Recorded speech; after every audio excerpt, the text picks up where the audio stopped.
Welcome back to BYoungMinistry.com, to another blog and to another podcast. Welcome to those who access the podcast through Rumble, YouTube, Apple Podcasts, and Spotify.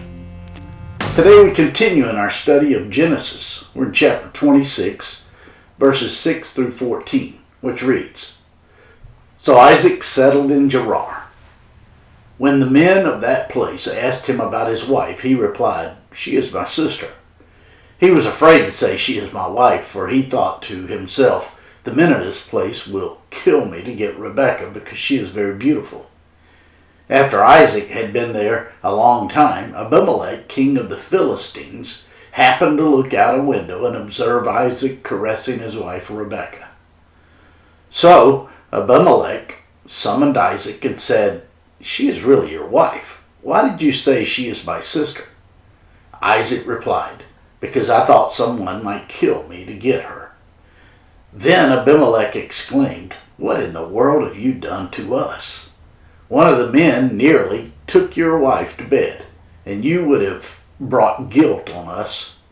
So Abimelech commanded all the people, Whoever touches this man or his wife will surely be put to death.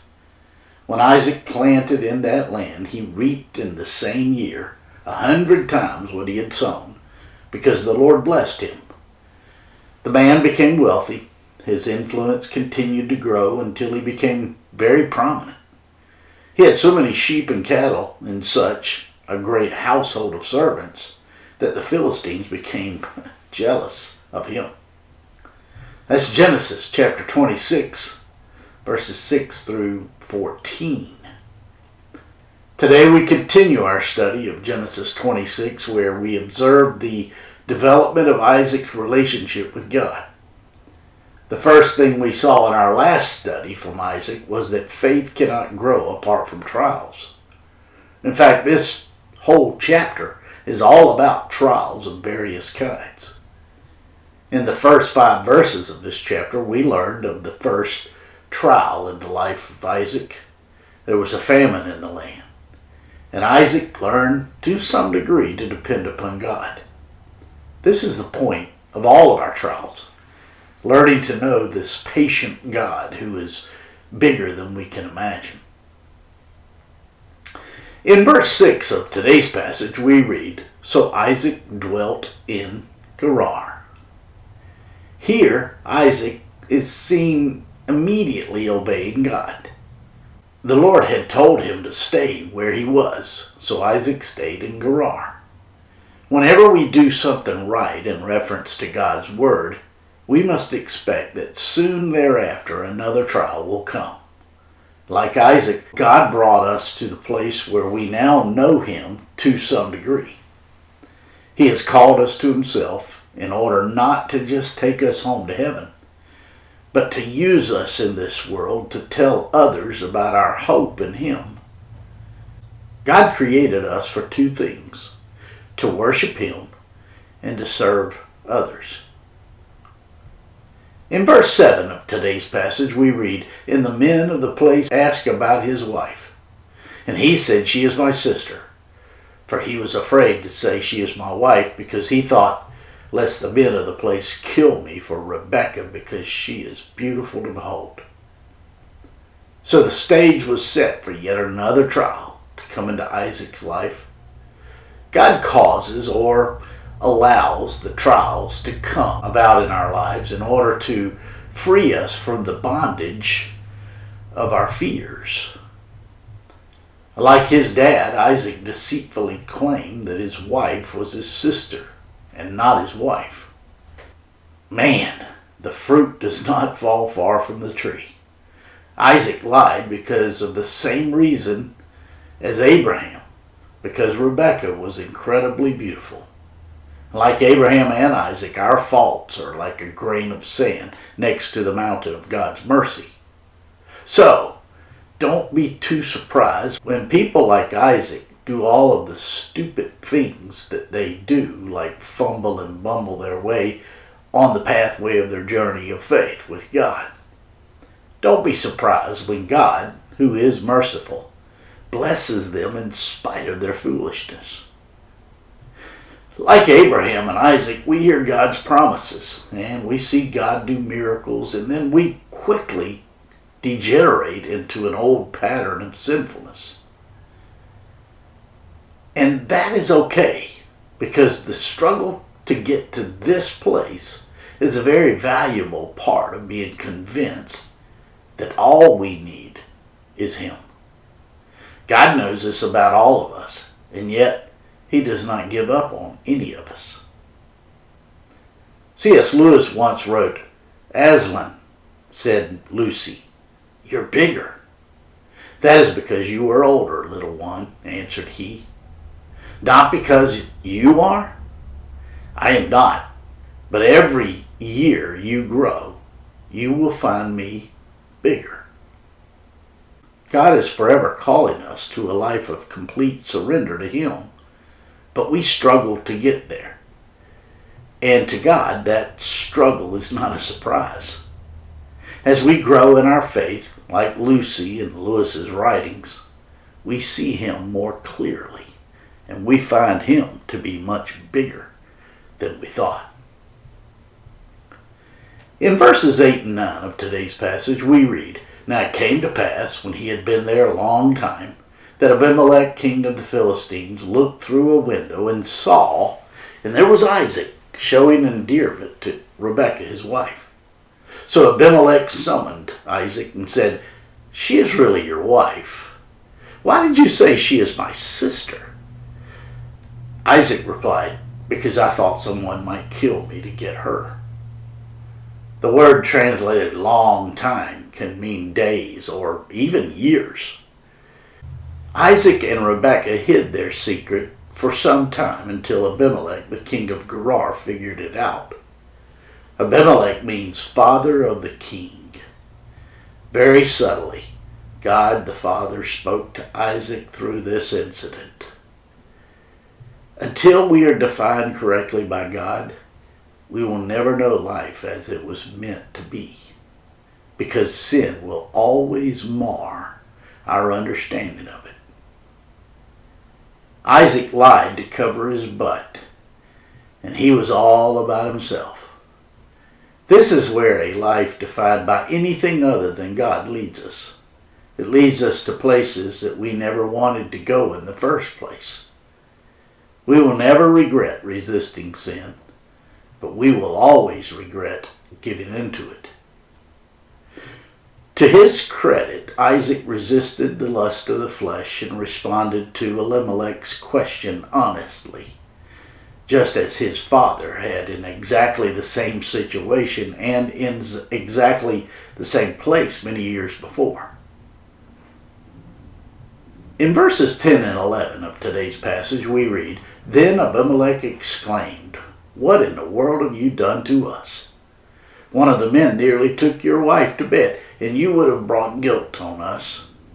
So Abimelech commanded all the people, 'Whoever touches this man or his wife will surely be put to death.'" The irony of this story is that the pagan king of Gerar seemed to have better morals than the man of God. This man of the world understood that men and women of God should be honest, faithful. They should have lives filled with integrity, and so here is the unbelieving king rebuking this man of God. This just underscores that spirituality and morality are not the same. We are all in process, and just as God is patient with us, we must be patient with one another. The Lord graciously intervened before anything could happen, just like He did with Abraham. If something did happen to either of them, then the Philistines would have been in violation of the treaty Abraham had made with Abimelech about 80 years earlier, found in Genesis 21. Abimelech asked Abraham for a treaty, and the treaty was cut between the two of them. It was binding. Abimelech remembered the covenant, and he was a man who had reverence for the word which they agreed upon.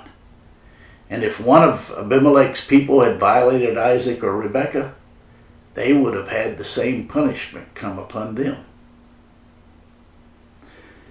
In verses 12 through 14 of today's passage, we read, "When Isaac planted in that land, he reaped in the same year 100 times what he had sown, because the Lord blessed him. The man became wealthy. His influence continued to grow until he became very prominent. He had so many sheep and cattle and such a great household of servants that the Philistines became jealous of him." Isaac learned a hard lesson and eventually obeyed God, who once again favored Isaac on the heels of his faith and obedience. Hidden within these verses is a concept which is so deep we have the most difficult time understanding. The phrase "reaped 100 times" shares the same root as the word barley. Barley is known as the crop of hairy ears because of its hairy appearance. The root of this word is hair. Hair in the Bible indicates an awareness of things. The goat, for example, used in Leviticus for the sin offering, was known for its hair. We have an awareness of sin in the hairy goat sin offering. In the Old Testament book of Numbers, we discover the Nazirite vow. This vow was made in order to consecrate a person to the Lord. During the time of that vow, they were never to cut their hair. Samson was a Nazirite from birth, as were Samuel and John the Baptist. The hair on their head was a reminder of their state, just as the hairy goat is a reminder of sin. The barley harvest that Isaac reaped was a reminder of God's covenant to him, and the abundant blessing he received was because of his time of living faithfully within that covenant. Despite Israel's unfaithfulness and unbelief, in 1948 they were returned to the promised land, having been scattered throughout the earth. They are now living in the land as was promised by God throughout the Old Testament. For Israel, now is the time of hair, the time of awareness, the time of the barley harvest, and the mighty reaping of the grain. As a result, Isaac's faith and obedience, God made him a great man. What a picture of the people of Israel today. Isaiah predicted this over 2,700 years ago when he said, "Those who will come, he shall cause to take root in Jacob. Israel shall blossom and bud and fill the face of the world with fruit." Isaiah wrote those words at a time when it wasn't even possible for the land to produce like it has, and yet it has come true in our lifetime. Fruit from Israel is found all around the world, and not just literal fruit, but the fruit of their labors in every possible way. They have flooded the world with the blessings of technology, medicine, food, and prosperity. As always, along with blessing and prosperity comes something else, something dark and cold and wicked and sinister. It is something that inevitably ruins everything it touches. I speak of the envy of the Philistines mentioned in verse 14. Isaac inherited all that Abraham had, and now he had even more. He had grown to the point that he was the greatest man in the land. And today, Israel has inherited the land of promise once again, and has brought all of the wealth it obtained from the world into the land of Israel. Once again, they are now the greatest people in all the land, and others hate them for their success. This is why we must not be defined by any other than the God of the Bible.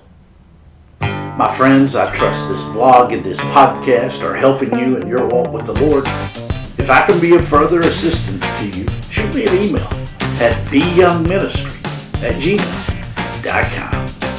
Hey, have a great day.